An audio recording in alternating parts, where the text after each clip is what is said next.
2023లో IT రంగానికి తీవ్ర సంక్షోభం. తగ్గిన ఉద్యోగాల నియామకం, జీతాలు కూడా అంతంత మాత్రం. వేలాది మందిని తొలగించిన సాఫ్ట్వేర్ దిగ్గజ కంపెనీలు. మింట్ రిపోర్ట్లో వెల్లడైన సంచలన నిజాలు. చెప్పుకోవడానికి ఆ ఉద్యోగం కాస్తంత హై క్లాస్ గానే ఉంటుంది. వచ్చినంత కాలం జీతం ఫుల్గానే వస్తుంది.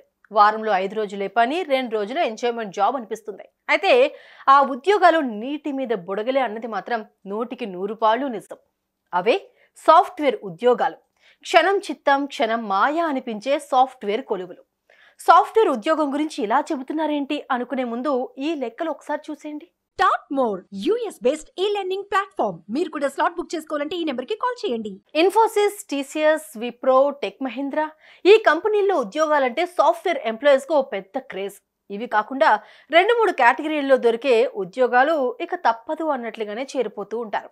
అయితే మనం చెప్పుకునే ఈ సాఫ్ట్వేర్ దిగ్గజ కంపెనీలకు ఏమైందో ఏమో, గత సంవత్సరం కాస్తంత కష్టాల్లో పడిపోయి తీవ్రమైన సంక్షోభాన్ని ఎదుర్కొన్నాయి. ఆదాయం అమాంతం పడిపోయింది. దీంతో కాస్ట్ కటింగ్ వెంటనే షురూ అయిపోయింది. ఇచ్చిన పని చక్కగా చేసే వాళ్ళకి మాత్రం ఉపాధి కంటిన్యూ అయింది. వచ్చామంటే వచ్చాం, చేసామంటే చేసామనుకునే వాళ్లకు మాత్రం ఉద్యోగాలు ఊడిపోయాయి. అటు ఇటుగా మొత్తం 27,000 మంది కొలువులు వదిలేసుకుని ఇంటి ముఖం పట్టాల్సి వచ్చింది.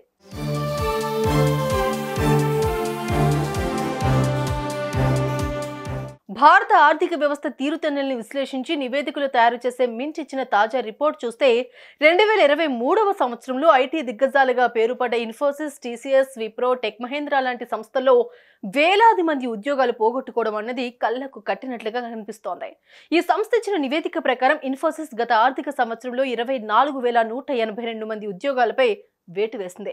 విప్రో 21,875 మంది ఉద్యోగులను ఇంటికి పంపించింది. టెక్ మహీంద్రా 10,669 మందికి పింక్ స్లిప్లు ఇచ్చేసింది.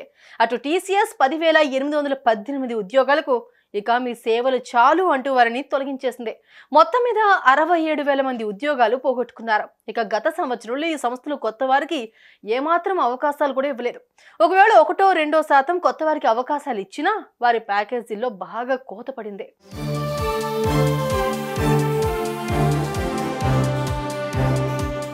తమకు రావాల్సిన ప్రాజెక్టులు ఆగిపోవడం, ఆదాయాలు తగ్గిపోవడంతో ఈ పెద్ద కంపెనీలు కూడా అప్పటికే తమ దగ్గర ఎన్నో ఏళ్లుగా పనిచేస్తూ పెద్ద జీతాలు తీసుకుంటున్న టెక్కీల మీద ఫోకస్ చేశాయి. తక్కువ జీతాలు తీసుకునే ఫ్రెషర్ల జోలికి వెళ్లకుండా పెద్ద జీతగాళ్ళని ఇక మీ సేవలు చాలు అంటూ ఇంటికి పంపించేశాయి.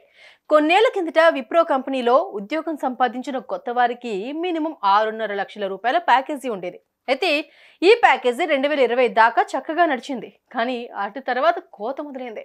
2023లో ప్యాకేజీలు అటు ఇటుగా 40% దాకా కోత విధించేసింది. మరోవైపు ఓ 4-5 ఏళ్ల కిందట టెక్కీల కోసం కాలేజీల క్యాంపస్ల్లోకి పరుగులు తీసిన కంపెనీలు 2023లో క్యాంపస్ ప్లేస్మెంట్లు దాదాపుగా ఆపేశాయి.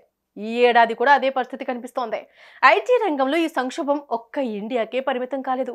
ట్విట్టర్, మెటా, గూగుల్, అమెజాన్, మైక్రోసాఫ్ట్తో పాటు పలు అంతర్జాతీయ ఐటీ సంస్థలు అప్పటిదాకా ఎంతో కష్టపడి పనిచేసిన వేలాది మంది ఉద్యోగులను నిర్దాక్షిణ్యంగా వెళ్లగొట్టేశాయి.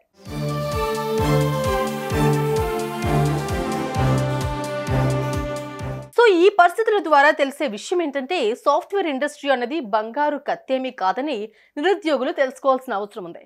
ఇతర రంగాల్లో ఏం జరుగుతుందో కూడా గమనించాల్సిందే. సగటు మనిషికి అవసరమైన వ్యవస్థలు ఏమిటో గుర్తించి వాటిలో ఉపాధి వెతుక్కోవాల్సిన అవసరం ఉంది. సాఫ్ట్వేర్ ఇంజనీరింగ్ చదివినా, టెక్కీలుగా పనిచేస్తున్నా అంత సంపాదన కాకపోయినా మంచి సంపాదన దొరుకుతుంది అనే నమ్మకం కలిగితే వ్యవసాయాన్ని కూడా వదలాల్సిన అవసరమే లేదన్న నిజాన్ని తెలుసుకోవాలి. ఈ దిశగా శోధన జరిగిన నాడు ఉన్నట్టుండి ఉద్యోగాలు పోగొట్టుకుని కొండంత దిగులు పడాల్సిన అవసరమే ఉండదు. మింట్ తాజా రిపోర్టు అంతర్లీనంగా ఇదే చెబుతోంది.